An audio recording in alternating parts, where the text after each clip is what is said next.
Good afternoon, everyone, or good morning if you're on the West Coast. We are getting started a couple of minutes ahead of time, and I am so looking forward to learning with Bonnie Marcus today. Bonnie, how are you? I'm good. I'm, isolating in sunny California. Well, I think there are probably worse places to isolate. So as you're coming in this morning, we want to welcome you. We're so glad that you chose to spend this hour with us. And I would invite you to locate your chat panel. And I would invite you also to use the drop-down menu to select all panelists and attendees because we would love to have some engaged conversation throughout today's event.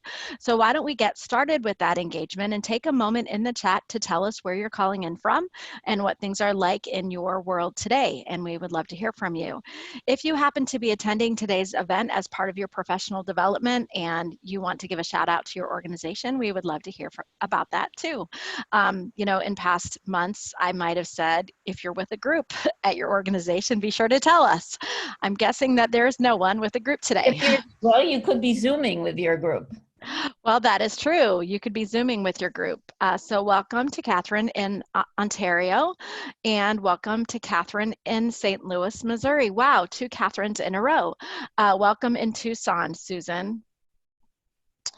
And so throughout today's event, we are going to welcome you to put any questions or comments or refinements that you might need, and we will get to them as we are able. So welcome in Chicago to Kim, to Cindy in Columbus, to my friend Erica in North Carolina, to Louise. Wow, now it's happening fast. Everyone is Yeah. Whoa, I saw Buenos Aires. Did I see Buenos Aires? I didn't yet. One from Mexico?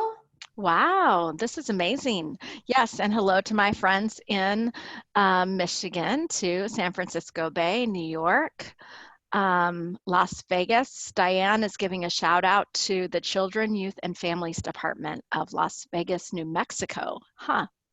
And welcome in Vancouver. So thank you to all of those of you who are investing with us today in learning. Because I did start early, I'm going to give us another moment or two before we launch a poll to hear from you. Oh, wow, South Africa, Johannesburg. Amanda, welcome, Amanda. Welcome, Kristen in Columbia, Missouri, and Cheryl in Pennsylvania. So for those of you who haven't been participating in our daily webinars, this is a very special 1-hour event as part of our Daily Connection series. And I wanted to take a quick moment also to introduce you to Bonnie Marcus. Bonnie is the author of an amazing book called The Politics of Promotion, which you'll hear about later.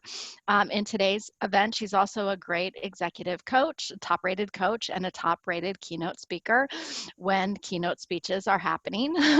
I know, Bonnie, because we've done this webinar series together, that you are skilled at delivering in virtual environments as well.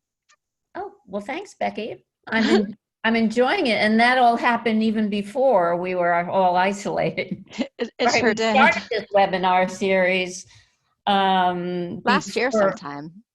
The necessity to Zoom. Yeah. Yes, you are well prepared for this transition. Welcome, by the way, in India. I love seeing this international audience, and I know we'll have a lot to learn from one another today. So a couple of personal notes. And also now Beirut. Wow, welcome in Beirut as well. Quick personal note about Bonnie this week. It's her birthday on Thursday. So if you want to send any birthday well wishes, I wish that I could bake cookies or send them across the miles. I wish you could too. Hi. My girls are really good cookie bakers. So if you were going to, I've been so disciplined through this. I would love to have like a big cake. Chocolate. All the chocolate. Well, my birthday is next month, and you better believe I'm going to have my daughter make my favorite cake, which I do love chocolate, but my favorite is Boston cream pie with the layers of yellow cake and the homemade pastry cream and the chocolate ganache dripping over the sides. Okay, we have to end the call while I go try to find some chocolate. Oh my goodness. All right. Well, I think we're ready to get going. And thanks again to all of you who are joining us. And thank you for all the good happy birthday wishes. For all the birthday wishes. Thank you, everyone. So we're going to start off today with a poll. Today's topic is how to stay marketable and keep your job. And it may be that you're experiencing a lot of uncertainty related to your job, unsure about the direction your career might take next in the midst of all of the crisis. And so we would love to hear from you right now. What do you see as your biggest career challenge now? And I'm going to launch the poll. You can select from finding a job, I'm out of work, a potential downsizing at your organization, a lack of opportunity for advancement, little management support, or just the current stress and anxiety of the day. And we'll give you a few moments to answer that poll. Now, if for some reason you can't see the poll, I would invite you to use the chat to share your feedback or response, because we do want to hear from you about what your biggest challenge is so that we can shape our comments today. Or if your challenge isn't listed here. Oh, thank you, Bonnie, for that refinement. Maybe we didn't mention the stress that you're having related to your career or the challenge that you're facing. And if we didn't, we would love for you to type that into the chat. And I do often tell you to use the drop-down menu for all panelists and attendees, but in the event that you have something private to share, you can always share it just to us, and I don't have to say your name. Okay, so I'm going to go ahead and close up this poll. It looks like about 70% of you have responded. And a couple of comments in chat. So Erica says, overeducated and underexperienced to promote. She wants to get into management. Cheryl mentions age. TL says, I know I want to go back to school to advance my career. And Pilar says, staying marketable in this climate. I said I wouldn't mention your age. I hope, sorry about that if I made a mistake. So here are the results. 47% of you call out the current stress and anxiety. And 29% mention a lack of opportunity for advancement. So Bonnie, any thoughts about how these answers are shaking out for us today? No, I think that what you highlighted a couple of minutes ago was the uncertainty that we're all dealing with now. And that, of course, causes a lot of stress and anxiety. I mean, we're not really sure. First of all, there's the stress and anxiety dealing with what we're dealing with every day. And that is trying to do our job, maybe homeschooling, having our spouse or partner at home as well. If you're alone and self-isolating like I am, that brings a whole different kinds of stress. So, you know, that I'm not surprised that that's the most common answer, because we don't know what the future is going to bring, and we don't know what the future workplace is really going to look like. Yeah, that's so true. So before we move on, there are a couple of other comments from the chat that I want to highlight. So Elizabeth mentions that she's wondering how best to help her career clients right now. Another comment from Catherine is overeducated and underexperienced. Stephanie mentions that she started a job search prior to the virus and now is worried that companies won't be hiring. Another Stephanie says, determining if my current role is what I want to continue in or strike out on a new path. So those are all really helpful comments. And, you know, I think at times like this, when there is so much uncertainty, even if we were previously happy in our job, we may find ourselves wondering, like, is this really the right fit for me? Or is this really what I want to keep doing? Yeah, it's certainly a time for those of us who have a free minute, not going from one Zoom call to homeschooling back to a Zoom meeting, for self-reflection. And because we have a little more objectivity, I think, than when we're actually physically in the workplace with our colleagues and you know, working next to our colleagues and boss or manager. So it gives us some more time to reflect that we might not have if we're in the workplace with others. Yeah. So, I mean, before I give some specific coaching advice, I guess I would like to say that your mindset right now is probably the most important thing and maybe the only thing that you can control.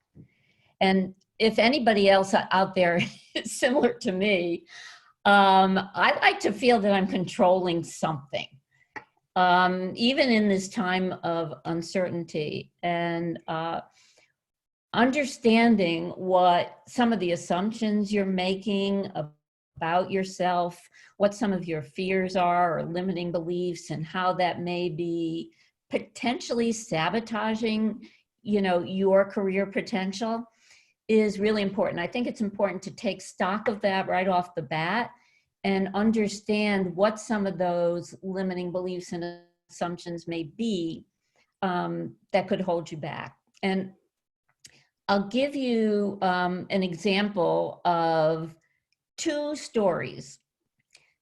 Two women that I actually interviewed for my upcoming book. One of them had been working in a large financial institution for 20 years. She had an impeccable record, but she was pushed out, probably because she had turned 50. I mean, there was a lot of bias involved. There was nothing that was due to her performance. So it was shocking, and it was really difficult for her to accept the fact that she suddenly lost her job. But what she did was she kind of took the time after she immediately lost that job, and instead of falling into like a victim mentality, she focused on building up her confidence, feeling really positive about the performance that she had in 20 years. She started running, she started losing weight. She just felt much more powerful and confident about herself. And she went out there, put her resume out there, and got a job in a new industry. I mean, literally, she kind of reinvented herself. Wow. So that's one story where she just had this positive mindset, and she kind of took control of what she could take control of, which is her attitude, the glass kind of half full. But another story is about a woman who also lost her job, and she was an attorney in a large law firm. She was downsized, and then she ended up, because she had two daughters in college, taking a job as a project manager with the government. And she found herself really stuck. She couldn't move up. She just was stuck. And so I had, a quick call with her. She wasn't a client, but I was giving her some tips and some advice on how she could network and build her network, and how she could, look for opportunities to build that within her organization. Anyway, I spent probably 20 minutes with her giving her some tips, and she pushed back on every one of them. Huh. No, well, that's not going to work, or this isn't going to work. And, without going into any more detail on it, if you look at these two, so she's still in that position, bottom line. She hasn't gone anywhere. Stuck. That's how important it is to understand what your mindset is. Which of these two stories obviously would lead to more success. So understanding how your story, how you may either support your career, your ongoing career, or are you subtly sabotaging yourself because you've got a story that, you're a victim, or you're never going to get ahead. So I think that's like a place to start for anybody, regardless of what your challenge is at this point in your career. So really looking at what are those underlying assumptions that we might have? What are those negative self-limiting beliefs? And then starting to go to work on those things. Yeah, so Bonnie, because also it's important to understand that when we're working remotely and we're not in the workplace where we may be getting some kind of feedback or validation, now we're in a vacuum. So we're left to our own devices. And sometimes that can be wonderful, but sometimes it can be a little self-destructive. So I think we need to be mindful that we are kind of in this vacuum.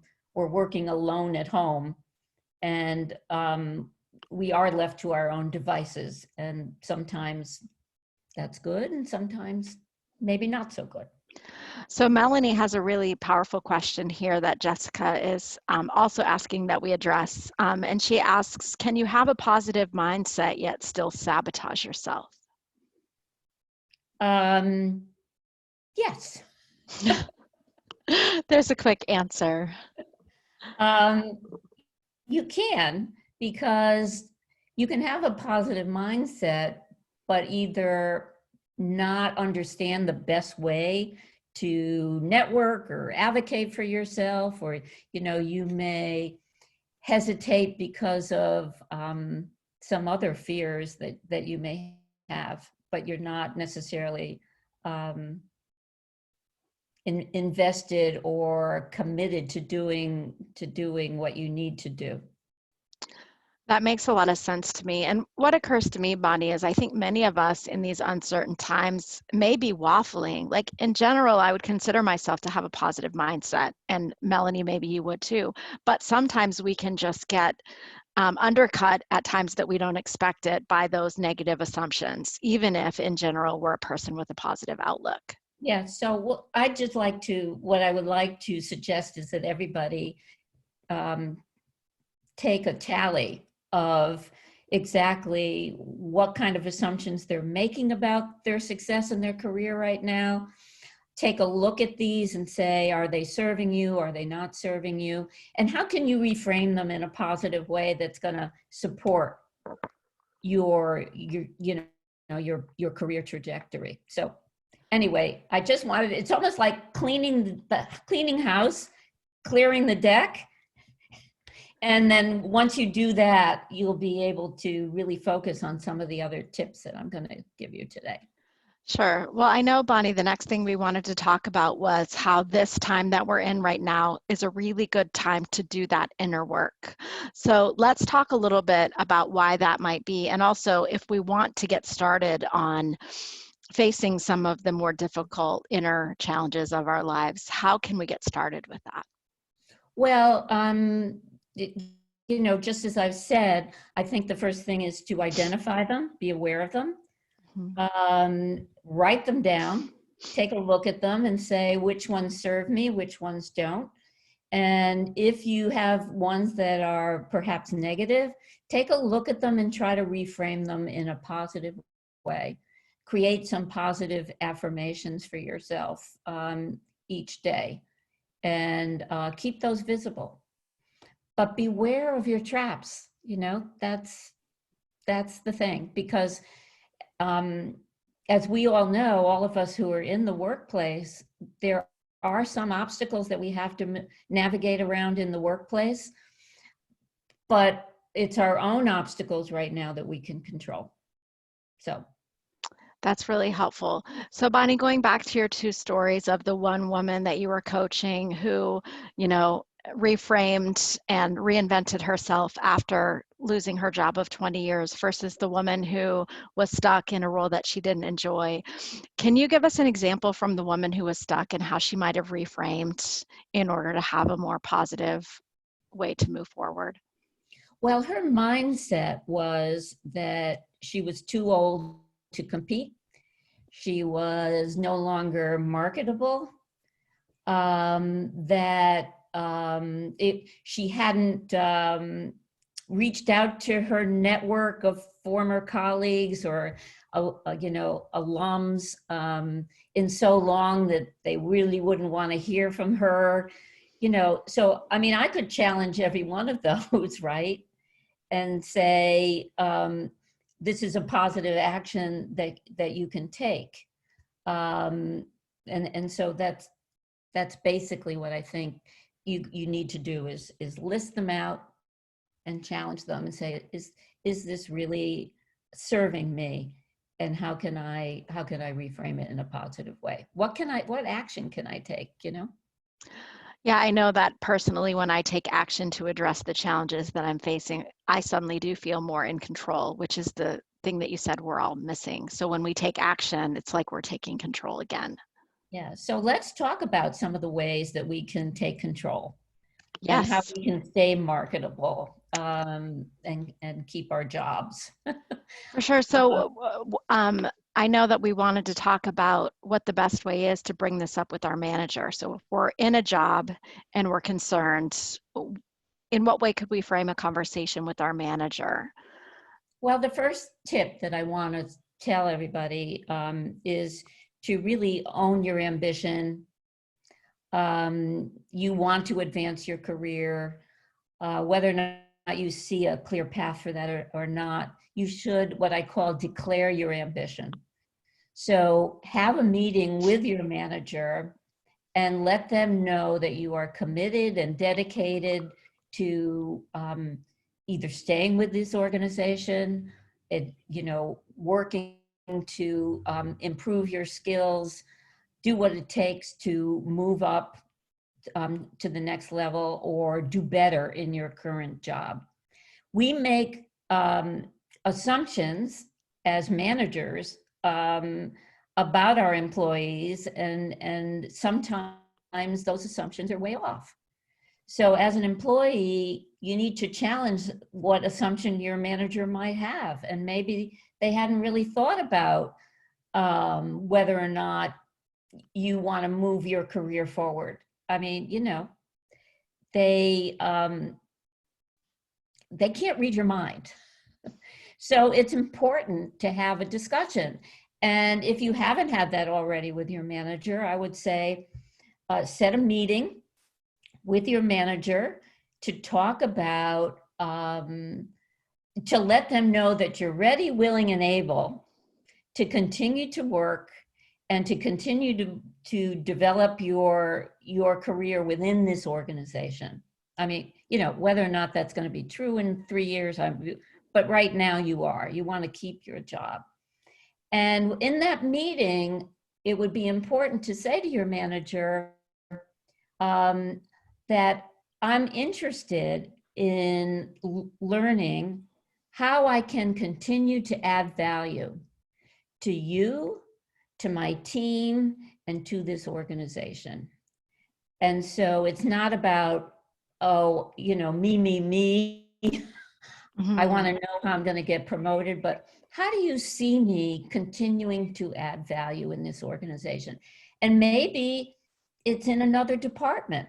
Maybe it would end up being a lateral move, but how can I best continue to add value, because I'm committed to developing myself and supporting this organization.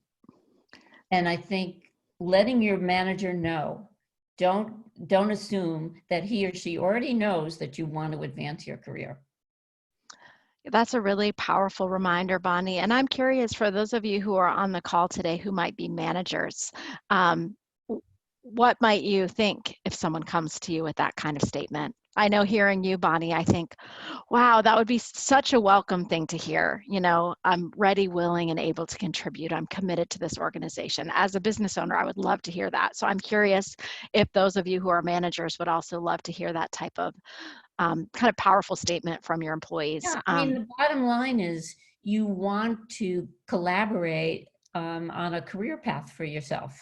Mm-hmm. And it may not mean a promotion right now, but most of us are motivated when we know that there's a future of some sort, mm-hmm. and that whether or not it's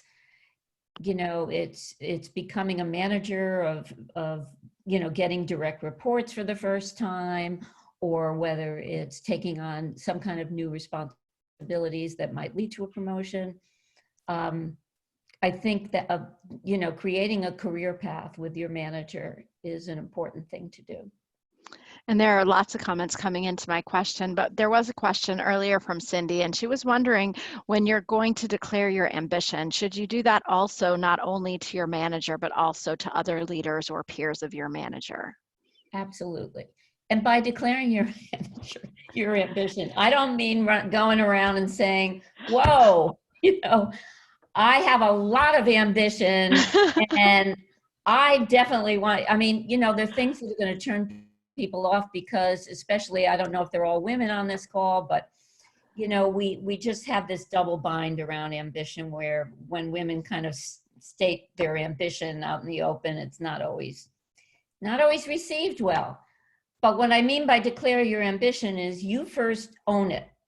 You want to move up in the organization, and rather than putting it that way, stating how you feel you can add the most value in it, continuing. Sure, that makes a lot of sense. And that was kind of a funny picture, like, hey, look at me, I want to be the next CEO. That's not what we're talking about. Right. I think my next tip is, going along with this, And all of this, is kind of taking control of what you can control. And my next tip would be is to be strategic. Be strategic about your career. And one of my favorite quotes from Yogi Berra is, if you don't know where you're going, you'll end up someplace else. So that's a good one. You know, So what does that practically look like, being strategic? People can say, in times of uncertainty like this, how can you possibly, create a plan? My personal opinion is you can always create a plan. And don't be afraid to make a plan for your career advancement, even if that changes when we finally go back to work, or even if that changes in a year or two or whatever down the road. Because when you have a plan, you stay focused on your career, you are taking the necessary steps of what it would take to move forward. So say your plan is you want make a lateral move. Well, first you might gather some information about what that would look like, which department there might be some opportunities. You would then sit down with your boss as part of this plan and say, I'm interested in moving to this particular department because it would bring me, I think I can add value, and I would be able to learn some new skills, and it would be a win-win situation. I would reach out to my network and let them know I was interested in that. I would set up meetings with people in that new department to find out more about it. I would take some courses or learn some new skills if it was required. So it would be like a step-by-step kind of strategy for how to move from where you are now to where you want to be. That's really helpful, Bonnie. So let's talk a little bit more about this idea of your network, because you mentioned, develop a strategic plan and then reach out to your network to help them know what you're looking to do. So what role can your network play when you want to stay marketable and stay employed in times like this? A huge role. So when I look back at my career and in corporate, and I had a very successful career. I started at an entry level and I made it up to the C-suite. Not one job did I get without my network referring me. Every single job opportunity came from my network. Former colleagues, former managers. So I have to say it's the best way to get another job is by keeping in contact with your internal and your external network. So, and we just had a webinar about this, right? So people can refer back and listen to that. But when you come up with a career goal, whatever that is, then you strategically, you say, well, who do I know and who do I need to know to help me reach that goal? And put in people that you may know, that you may not know, other people who can connect you and open up doors, people who can be your allies and champions, and build a very focused network. In my case, and for people who are looking for a new job, even within their organization, it helps to have some allies and champions who can, speak for you. And speak for you when you're not in the room necessarily, and who can advocate for you. So never discount the power of a network for your career trajectory. It's powerful. And for those of you who maybe didn't take part in that last webinar, I'm just going to repeat what Bonnie said. We did an entire webinar about the strength of the network, and Kelly is going to get that link and pop it into the chat for you so that if you want to do a deeper dive on the networking, you can take a look at that past recorded webinar. So one of the things that we did also talk about though last time, Bonnie, for those who weren't there, is how to build your network in this virtual world. So for those who might have missed it, can you give a couple of quick tips about, what might be different about networking now that we're all working from home? Well, first of all, I think, when you're talking about a strategic network, you're talking about focus and intention. So I think we can easily fall into the mindset that it's not a good time to reach out to people because we're not all in the same office, or, it's hard to set up a lunch or a coffee, or, meet for drinks or whatever. But that's just an excuse, because you can do it. And you have a similar approach where you create some time on your calendar for networking, and then you fill in some of the people that you've identified that you need to nurture relationships with, or reach out and create new relationships with. And one of the things we talked about at the last time is, well, how do you start conversations with people? And I think we're in an advantage now because we're all in the same boat. One thing that we have in common is we're all at home working. So it's a perfect door opener to say, well, how are you doing with this? How are you doing with managing your job and homeschooling? How are you doing with keeping up with your direct reports? How are you, so we have some commonality now, which is the basis for starting some really good conversations.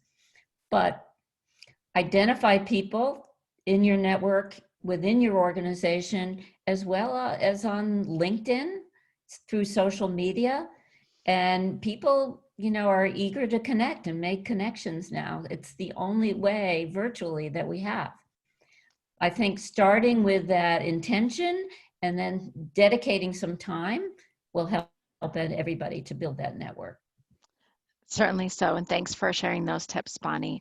So I know we want to talk about the importance of growth mindset, but really quickly before I miss this question, Sharon is asking the question, is it sensitive to make external connections on LinkedIn during this time? And so do you have any thoughts about that? What would be a sensitive way to reach out to new people on LinkedIn? I would say that I'm not sure that it differs much now than it would be. I mean, if I looked at my LinkedIn connections and people who are reaching out to me now, it's the same as it was, before this. So I would caution anybody that, don't use that as an excuse.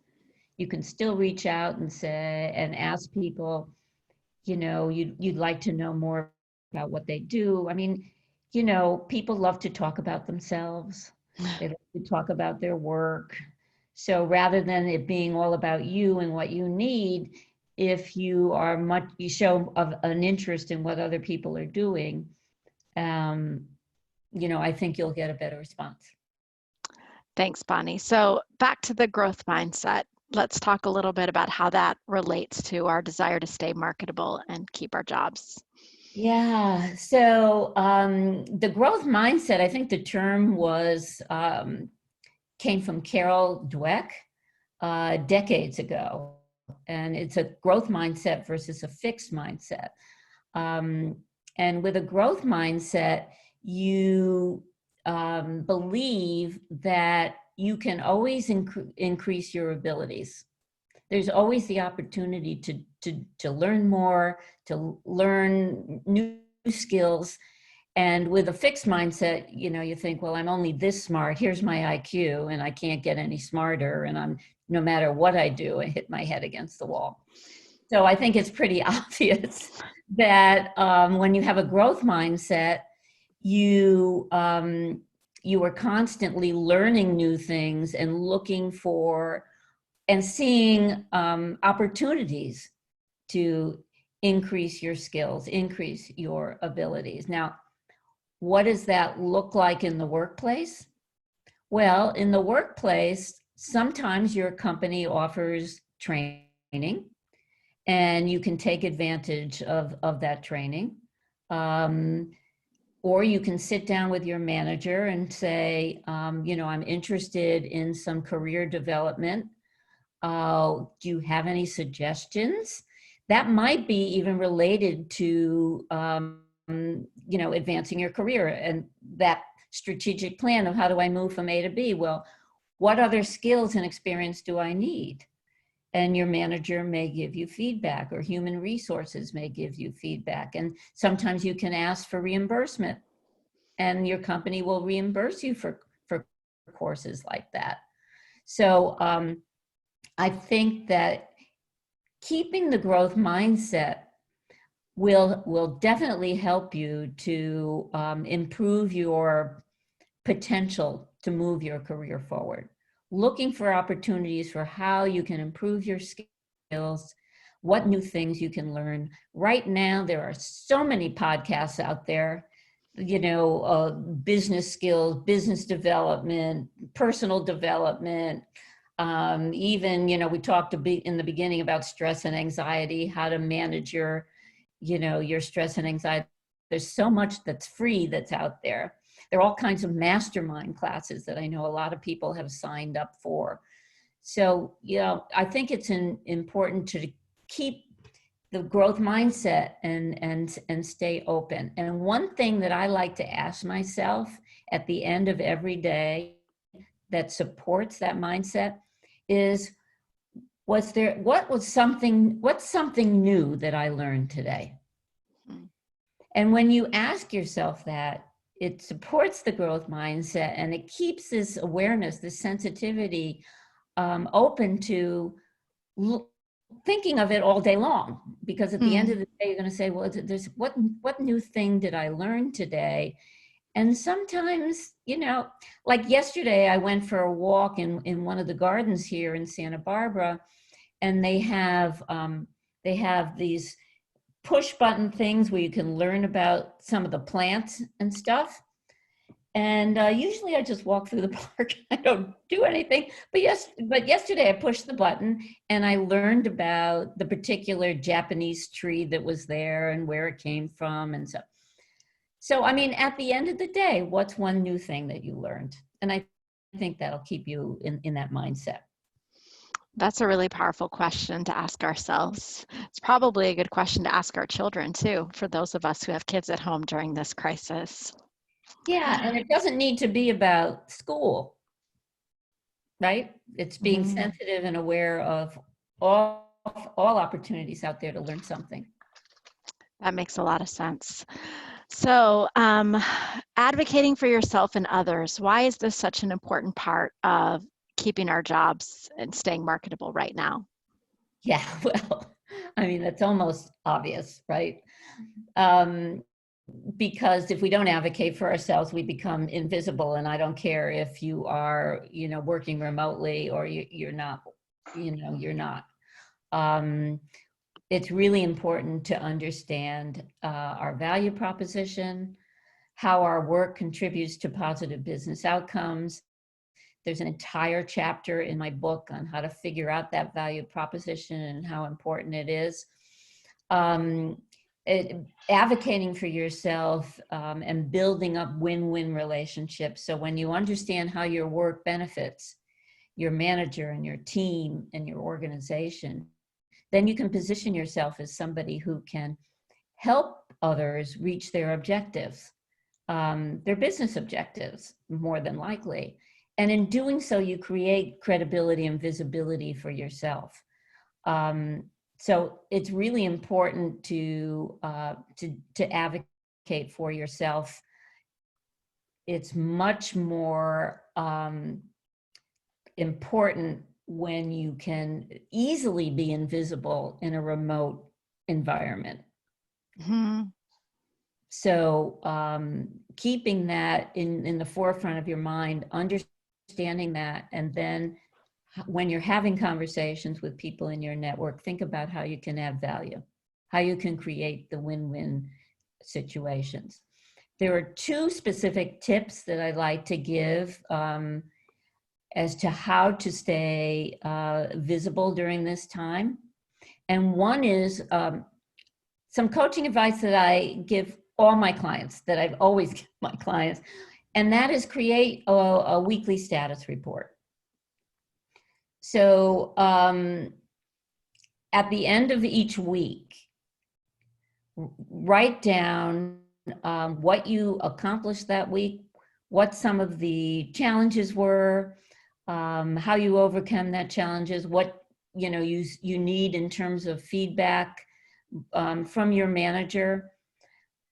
And if anybody's interested, they can email me and I'll send you a template.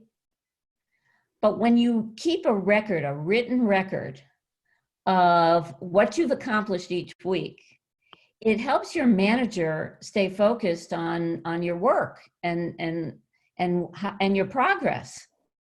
And when they are writing a performance review at the end of the year, you're helping them out because they've got it all in writing, and it helps you keep track of everything that you're doing as well, especially if you have to write a self-evaluation.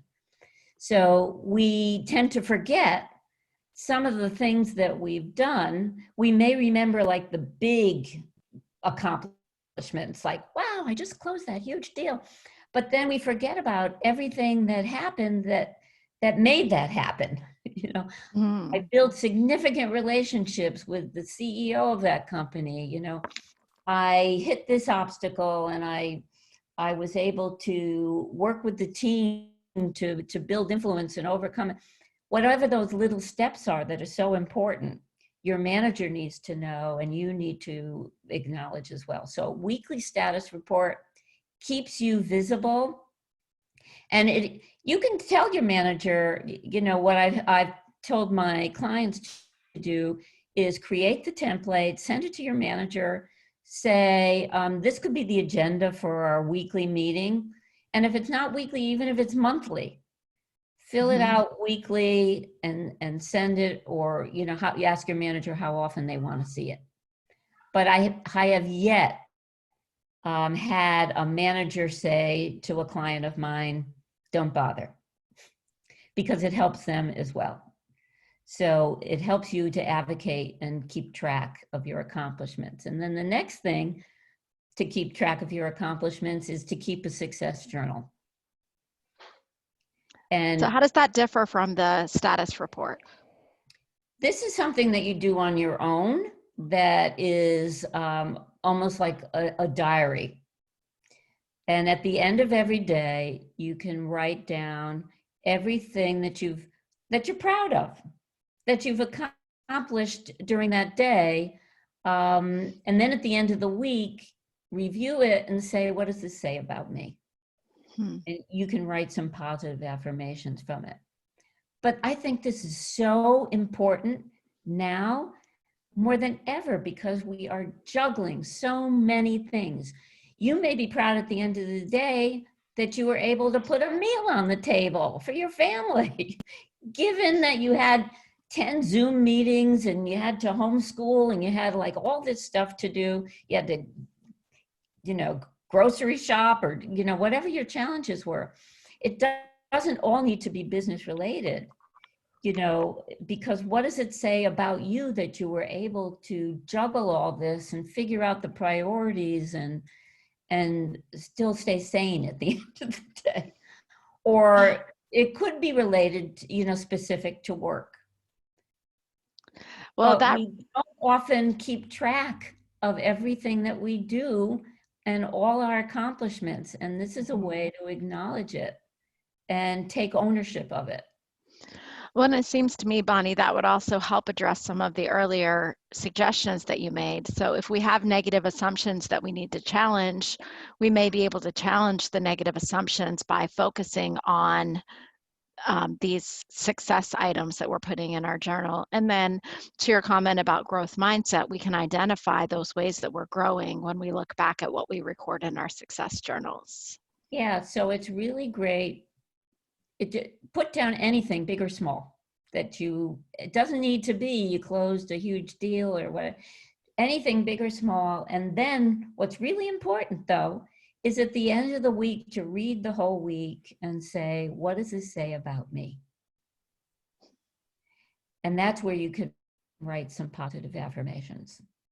Mm-hmm.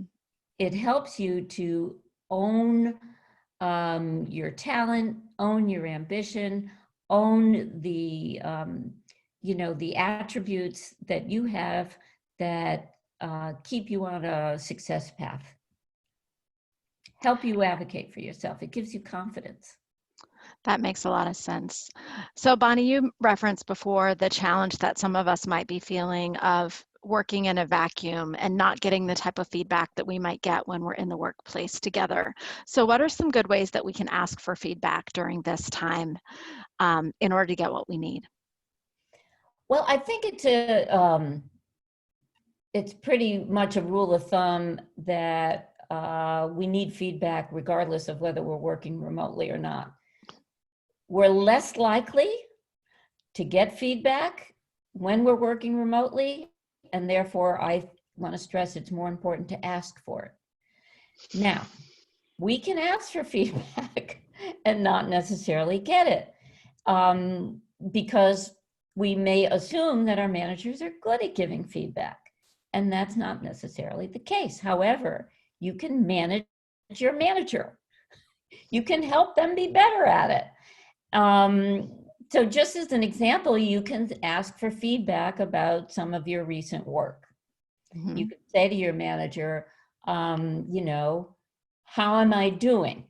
Well, if you ask that kind of question, and it's very vague and not specific, you're going to get a very vague answer probably that's not going to help you. So the Yes. more specific you can be. So for instance, you say, well, can you give me feedback, on this recent project? How am I doing? And your manager might say, oh, you're doing pretty good. And then you may say, oh, that's great feedback, and just stop there. That's not necessarily going to help you. So you need to keep digging to get more information without being a pain in the ass. So, you might say, okay, well, I know there was a little hiccup in the beginning with this client. Do you feel that I handled that situation well? Or was there some way that you think, I appreciate you saying things are going well. Are there some ways that I can improve, specifically related to this customer or my team? Or so try to drill down and without being a pain in the ass, how specific you can be, because unless you're specific, you're not going to get the kind of feedback that's really going to help you improve. Yeah, that's really helpful. So thinking about how to get the feedback that we need instead of being a pain about it. That makes a lot of sense. You need to ask for it and Mm-hmm. not assume, because you could be blindsided, and unless we ask for it and ask for it in a way where we're going to get the kind of feedback that will help us, we're working in a vacuum. I mean, even if you're afraid of bad feedback or negative feedback, wouldn't you rather have it and know so you can put a plan in place to improve? I know I would. Most of the time. Although I want to be prepared for it. I don't want to get it out of the blue if I'm having a bad day already. So this is slightly sort of on topic. I'll ask it now. We have a question about how to tackle or approach mansplainers. So what do you do when you're in a conversation potentially about your career and you have men who are wanting to talk over you as a woman? Well, I think that I'm not sure if it's about your career, but mansplaining can be really difficult. It depends on who's mansplaining, and how much, what your relationship is with them. If you have a good relationship, you can challenge them and say, I appreciate everything that you're saying, but I would also appreciate if you can give me a little airtime so that I can explain my opinion. Because I'm giving men the benefit of the doubt here, but usually they like to hear themselves talk and they don't even understand that they're mansplaining. So like any other kind of, sexual harassment, et cetera, or gender bias, bringing somebody's attention to it, I think is important. And you can do that without being nasty about it. Just acknowledging, yeah, okay, but I really, really want to spend some time talking about, giving you my opinion as well. Mm-hmm. So Sharon, I hope that's helpful. If you have any other clarification that you're looking for, let us know. So Bonnie, I know at times like this, when we're working remotely, it's so important to be visible. And do you have any suggestions about how we can best stay visible in our organizations? Well, we are usually in, Zoom meetings, and I would assume that the challenge there is how do you stay visible when you're in a meeting, and sometimes, it can be a large meeting. And my best advice is you're invited to a meeting, understand what the objective is, what's the agenda, what's going to be discussed, and prep for the meeting. Do your homework. Understand what the topic is going to be. Do a little research. If you can develop some new ideas or opinions of your own that you want to bring up in the meeting, that would be great. Maybe some new approach that you want to bring up to your colleagues. But try to be prepared so that you can raise your hand and offer some real value in that meeting. And that's really, that's one way to stay visible.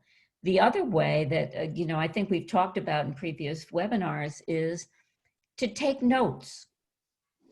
And take notes about what some other people are saying in that meeting, and then make a connection afterward, whether it's to give them a compliment or start a conversation around, I really appreciated that idea, and here's another point of view, or let me send you an article that I just read that supports your idea.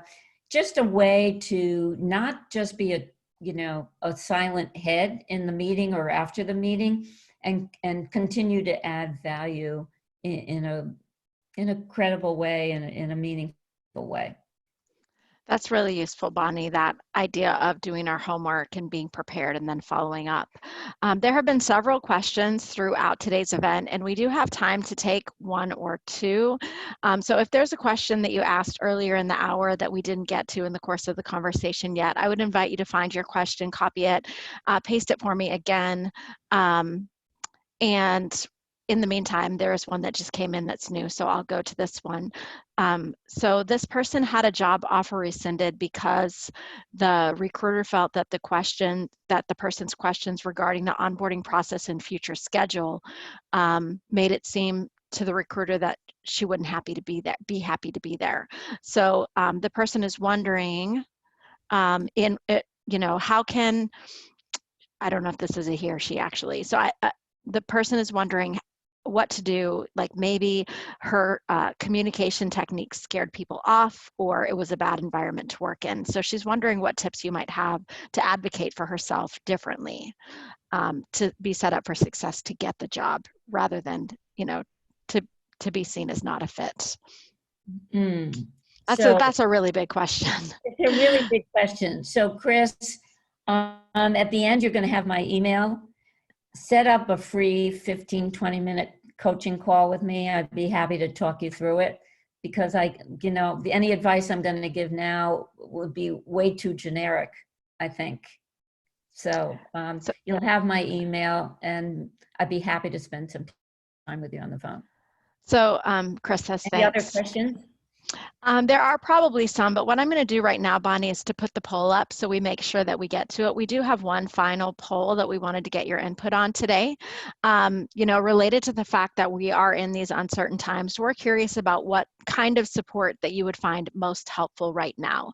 And we have a number of choices. Are books helpful to you right now? Online courses? Would you find one-on-one coaching to be helpful? Group coaching, or potentially, some type of daily tips or affirmations that you might be able to receive via email or another way. So we're interested to hear, what kind of support you're specifically seeking out at times like this, and we'll give you a few moments on that.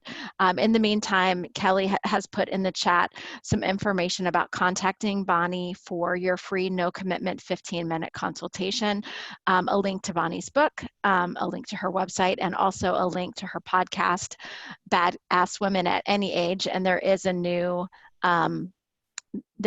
podcast that just launched today. Bonnie, there were a number of people who said that they would appreciate the weekly status report template. So one possibility would be that we could put that in our follow-up email if you're willing, or people can also email you directly for that.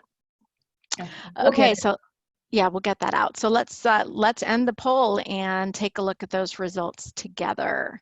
It looks like 61% of people on today's call feel that an online course would be supportive right now. And 47% like the idea of daily tips or affirmations. For those of you who may not be following Bonnie on Instagram, I would encourage you to follow her there. She does quite often have some positive quotes on Instagram. And Bonnie, could you give us a tease about your upcoming book quickly? Carol is asking. Oh, my upcoming book. Well, my upcoming book focuses on this topic, but it really is more geared towards women 50 and over in the workplace. So how to stay marketable and keep your job.